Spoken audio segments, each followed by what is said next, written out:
سب سے پہلے تو میں آج جو ہمارے چیئرمین بیرسٹر گوہر اور اپوزیشن لیڈر اور دیگر ایم این ایز کے خلاف جو ہے نا اسلام آباد میں دفعہ 144 کے نام سے جو پرچے کاٹے گئے ہیں، تو میں صرف یہ پوچھنا چاہتا ہوں آپ کے توسط سے حکومت سے کہ کیا اس ملک میں بنیادی انسانی حقوق معطل ہے؟ کیا اس وقت اس ملک میں جمہوری ادارے کام کر رہے ہیں یا مارشل لا ہے؟ اگر جلسے جلوس آپ نہیں کر سکتے، آپ اپنی نقطہ نظر نہیں پیش کر سکتے، تو اس کو آپ کیا کہتے ہیں؟ میں اس کی بھرپور مذمت کرتا ہوں کہ جس طرح اسلام آباد میں یا پنجاب میں جتنی بھی علاقوں میں ایک پرامن احتجاج کیا جا رہا تھا اور اس پرامن احتجاج کی بنیاد پہ جو ہے نا پرچے ہوئے ہیں، تو میں صرف یہ پوچھنا چاہتا ہوں کہ بتایا جائے کہ یا تو آئین معطل ہے، بتایا جائے کہ ملک میں کوئی قانون نہیں، کوئی آئین اور قانون نہیں ہے، جنگل کا قانون ہے، جس کے پاس طاقت ہے وہ اس ملک کا سب کچھ کرے گا۔ یعنی مجھے افسوس یہ ہے کہ جب تحریک انصاف کوئی جلسہ کرتی ہے، جب کوئی پروگرام کرتی ہے، تو وہاں دفعہ 144 لگاتی ہے۔ میں پوچھنا چاہتا ہوں، لا منسٹر صاحب بھی ادھر بیٹھے ہیں، آپ بتائیں کہ دفعہ 144 اور پھر آپ جو ہے نا، مجھے بتایا گیا جو اسمبلی کی رولز ہیں، اسپیکر صاحب میں یہ پوچھنا چاہتا ہوں کہ اسمبلی کی رولز ہیں کہ جب کسی ایم این اے کو گرفتار کیا جائے گا تو سب سے پہلے اسپیکر سے اجازت لی جائے گی۔ تو پنجاب میں جو ہمارے ایم این ایز کو گرفتار کیا گیا تھا، کیا آپ کے نوٹس میں لایا گیا؟ کیا آپ سے پوچھا کیا اس اسمبلی کا کہ یہ اسمبلی اس طرح چلے گی؟ اس کی بنیادی وجہ یہ ہے کہ اسپیکر صاحب آپ کے اوپر زیادہ رسپانسبلٹی آتی ہے۔ جب ہمارے اپوزیشن لیڈر اور ایم این ایز کو گیٹ پہ روکا گیا، اس وقت آپ کو اس کے اوپر بھرپور ایکشن لینا چاہیے تھا۔ اگر اس کے اوپر آپ ایکشن نہ لے تو پھر تو اس اسمبلی کا کوئی وجود ہی نہیں ہے۔ یہ اسمبلی تو مجھے تو ابھی لگ رہا ہے کہ اسمبلی اس طرح لگ رہی ہے کہ 85 کی جو سے پہلے جو مجلس شورا تھی اس سے بھی کمزور ہو گئی ہے۔ دفعہ 144 جو ہے نا جواز بنا کے ہمیں جو ہے جلسے جلوس نہیں کرنے دیا جا رہا۔ سندھ میں ہم نے جلسہ کرنا چاہا،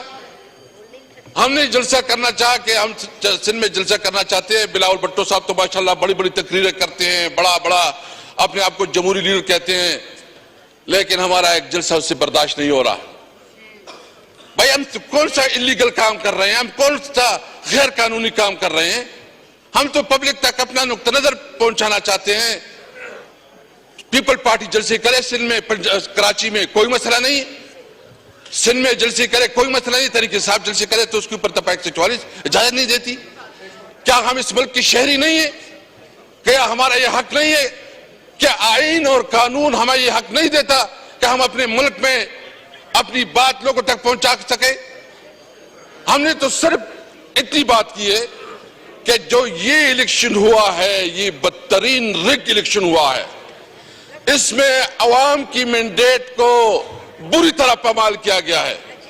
جب اتنی بڑی اور ٹوڑیں، میں پوچھنا چاہتا ہوں کراچی کے جتنے ایم این ایز ہیں اس سے پوچھے، اپنے گھر والوں سے پوچھے کہ کیا یہ ایم این ایز ہے، یہ ریجیکٹڈ لوگ ہیں جو کراچی سے بیٹھے ہیں، جو اسلام آباد سے بیٹھے ہیں، جل وہ لوگ بیٹھے ہیں جو کہ ریجیکٹڈ لوگ ہیں، ادھر اسمبلی میں بیٹھے ہیں، وہ کہتے ہیں کہ ہم وہاں بتائیں آپ ادھر جو ہے نا ہاری ہوئی لوگ ہمت کرے۔ یہ جو ادھر بیٹھے ہیں، میں پنجاب ڈویژن کی پوچھنا چاہتا ہوں، سارے آپ جو ہے نا ہارے ہوئے ہیں، آپ ہارے ہوئے ہیں اور آپ کہتے ہیں وسیم صاحب آپ کی باری جب آئے گی تب بات کر لیجئے۔ میں پوچھنا چاہتا ہوں، ہم کیا کہتے ہیں؟ یہ ہمارا قانونی اور آئینی حق ہے، ہم جلسے جلوس کر لے ہیں۔ اور میں بتانا چاہتا ہوں انشاءاللہ ہم کراچی بھی جائیں گے، ہم لاہور بھی جائیں گے، پنجاب بھی جائیں گے۔ روکو تو روک سکو تو روکو۔ دیکھیں یہ ملک یہ ملک نے چلنا ہے، قانون اور آئین کے مطابق چلنا ہے۔ اگر آپ قانون اور آئین کو جو ہے نا سبوتاش کریں گے تو آپ کو اس کی اجازت نہیں دیں گے، ہمیں پتہ ہے۔ اور دوسری بات، جو اس وقت آپ سب سے بڑا ظلم کر رہے ہیں کہ ہمیں جلسی بھی نہیں کرنے دے رہے، دفعہ 144 لگا رہے ہیں، ہمارے اوپر پرچے کٹ رہے ہیں. اس نے کیا جرم ہے کہ اس نے اسلام آباد میں جلسہ کیا؟ اسپیکر صاحب، میں آپ نے پروٹیکٹ کرنا ہے کیا؟ یہ ہمارا چیئرمین ہے، ایک لیگل بیک گراؤنڈ سے تعلق رکھ رہے ہیں. تو ایک تو ہم یہ چاہ رہے ہیں کہ اگر ہمیں اس طرح ہمارے ساتھ رویہ رکھا گیا تو یہ اسمبلی نہیں چلے گی. اگر آپ ہمیں بولنے نہیں دیتے پبلک میں، ہمارے خلاف جو ہے نا جتنی پروپیگنڈا کیا جا رہا ہے، اور ابھی مئی کا مہینہ آ رہا ہے، یہ پھر جو 9 مئی کریں گے. میں کہتا ہوں جی، جتنا تم نے رونا رو لیا، جتنا تم نے اپنا نیریٹو اٹھا لیا، عوام نے 8 فروری میں آپ کے اس نیریٹو کو زمین بوس کر دیا ہے. عوام نے فیصلہ کر دیا ہے کہ تم جو کہہ رہے تھے وہ جھوٹ ہے. کمیشن بنائے، جوڈیشل کمیشن بنائے، اور اگر آپ چاہتے ہیں تو چاروں صوبوں کی چیف جسٹس کو وہ اس کمیشن کا حصہ بنائے. انصاف کا تقاضا سامنے آ جائے گا، جو بھی ذمہ دار ہے اس کو سزا دینی چاہیے. یہ جو کچھ کر رہے ہیں، ایک منٹ یار،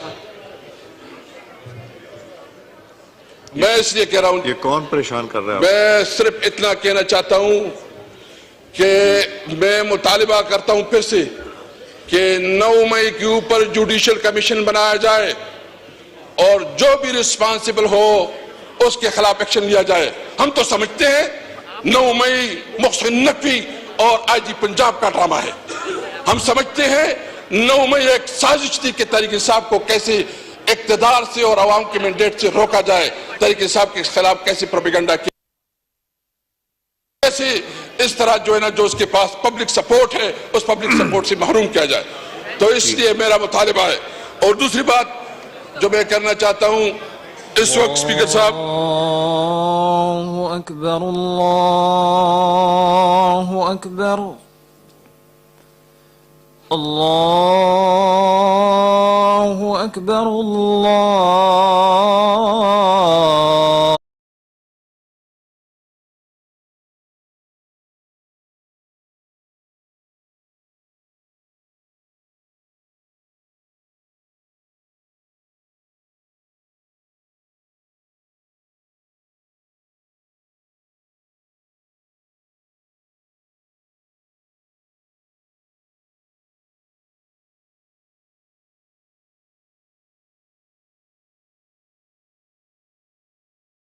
محمد رسول الله.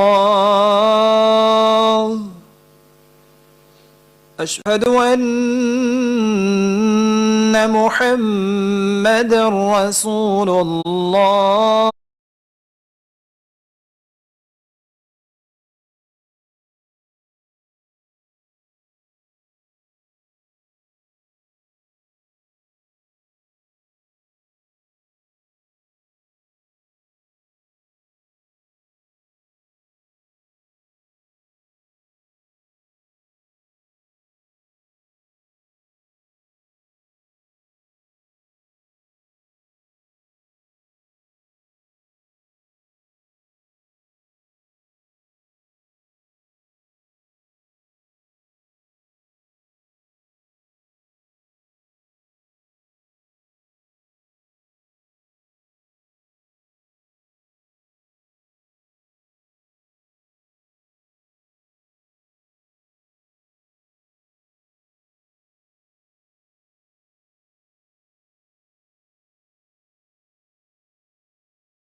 طاقت کا سرچشمہ عوام ہے جو پیپل پارٹی کہتی تھی، اور اس کی نمائندے یہاں اس اسمبلی میں بیٹھے ہیں.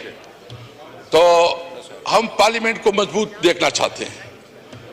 ہم چاہتے ہیں کہ ملک میں قانون اور آئین کی عملداری ہو. ہم چاہتے ہیں کہ ملک میں آئین بالادست ہو. ہم چاہتے ہیں کہ ملک میں قانون کی حکمرانی ہو. ہم چاہتے ہیں کہ آزاد عدلیہ ہو. اس طرح عدلیہ نہیں جس طرح اسلام آباد میں 6 ججوں کے ساتھ کیا گیا، جس طرح اس کی تضحیق کی گئی، ان کو دبایا ڈرایا گیا. ہم چاہتے ہیں کہ عدلیہ آزاد ہو اور آزاد فیصلے کرے. ہم چاہتے ہیں کہ ملک میں سویلین سپریمیسی ہو.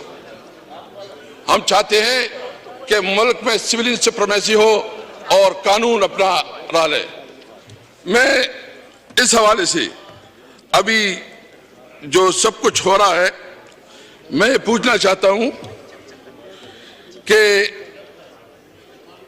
کیا بنیادی وجہ ہے کہ ہمیں جلسے کرنے نہیں دیا جا رہا.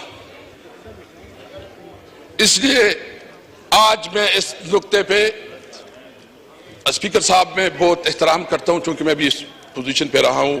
میں کوئی ڈسکریس یا وہ کرنا نہیں چاہتا, لیکن ہمیں جلسوں و جلوس کی اجازت کس قانون کے تحت نہیں دی جا رہی, کس وجہ سے جو ہے نا یہ ہمیں دیوار سے لگا رہے ہیں. میں بالکل کیٹیگریکلی ہم تو یہ ہاؤس چلانا چاہتے ہیں, ہم نے فیصلہ کیا کہ ہم بالکل چلانا چاہتے ہیں باوجود کہ ہمارے بہت سیریس کنسرن ہے. ہم سمجھتے ہیں کہ پارلیمنٹ 47 کی پیداوار حکومت ہے. کبھی جو ہے نا اس وقت 3 پرائم منسٹر ہے, ایک شہباز شریف صاحب ہے, دوسرا بھی نیا بن گیا ماشاءاللہ ڈپٹی پرائم منسٹر, اور ایک جو ہے نا محسن نقوی جس کے پاس سارے پاورز ہیں, اصل طاقت کا سرچشمہ اسی کے پاس ہے, اور ادھر جو ہے نا سارے فیصلے وہی کر رہے ہیں. لیکن اس کے باوجود ہم چاہ رہے ہیں کہ ہاؤس چلے. لیکن اگر آپ ہمیں اپنی جمہوری حقوق نہیں کرنے دیں گے تو میں سب یہ کہتے ہیں کہ آپ کا یہ ہاؤس نہیں چلے گا. وہی کریں گے کہ آپ کم از کم یہاں اسمبلی میں دیکھیں گے کہ ہمارے پاس جو دیکھیں آپ ہماری دیوار سے لگا رہے ہیں, آپ دیوار سے لگا رہے ہیں تو پھر ہم جو ہے نا کوئی آپ کو نہیں کریں گے انشاءاللہ تعالی. آخر میں اس وقت اسپیکر صاحب میں یہ بھی کہوں گا کہ اس وقت پنجاب کے جو ہمارے کاشتکار ہے وہ بہت خاص کر گندم کے کاشتکار وہ بہت پریشانی میں مبتلا ہیں اور ان کی کوئی پرسان حال نہیں ہے. میری تجویز یہ ہوگی کہ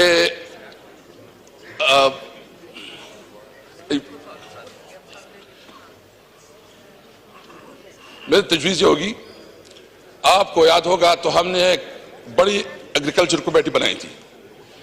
جب اس قسم کی فیصلے ہوتے تھے تو ہم اس ہاؤس کو اعتماد میں لیتے تھے اور اس ہاؤس کا فیصلہ پھر ہم بیچتے تھے اور اس کو عادت بھی کیا جاتا تھا. اس وقت گندم کا بہت بڑا کرائسس ہے, کسان پریشان ہیں. میرا مطالبہ ہوگا کہ ایک دن پورا بلکہ 1-2 دن اس کے اوپر پورا ڈیبیٹ کے لیے موقع دیا جائے تاکہ اس کے اوپر پورا ڈسکشن ہو. اور میں آج یہاں سے اپنی پارٹی کی طرف سے اعلان کرتا ہوں کہ جو پنجاب کے کسان اس وقت پریشان ہیں ہم انشاءاللہ بھرپور طریقے سے اس احتجاج میں شامل ہوں گے, ان کے ساتھ ہوں گے. میں اپنے تمام ایم ایل اے سے ریکویسٹ کرتا ہوں کہ ان کے احتجاج میں بیٹھیں, ان کے پاس جائیں, ان کی آواز اٹھائیں اور ہم انشاءاللہ اپنے کاشتکاروں کو جو گندم کے کاشتکار ہے اس کو جو انشاءاللہ تعالیٰ اکیلے نہیں چھوڑیں گے. شکریہ. Thank you. اسد صاحب, اس میں یہ پہلے بھی ہمارے آنریبل کولیگز نے دونوں سائیڈوں سے یہ بات کی ہے گندم کے حوالے سے. آج میں نے رانا تنویر صاحب کو فون بھی کیا تھا اور وہ میرا خیال ہے پاسکو سے ہی میٹنگ کر کے تو یہاں تشریف لائیں گے. جب وہ آئیں گے تو ہم ان سے پوچھ بھی لیں گے. جی قادر پٹیل صاحب, point of order. Thank you sir, بہت شکریہ آپ کا. جو گفتگو ہوئی اسی کے تناظر میں میں چند گزارشات پیش کرنا چاہوں گا. آپ کی توسط سے میں پیغام دینا چاہوں گا اپنے انتہائی معتبر سابق اسپیکر صاحب کو جنہوں نے چند سوالات اٹھائے